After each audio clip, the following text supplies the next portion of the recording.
just to give you the current situation. I am about to land sa Hague. Galing ako Dubai. Stopover for it's a long haul, it's a long flight. Okay ako. Do not worry. And I think this is something to do with the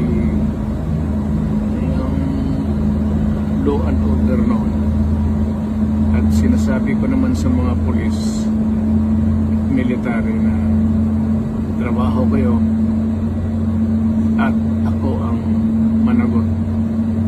So ito na nga, for all of the whatever happened in the past, ako na yung nag-front sa ating law enforcement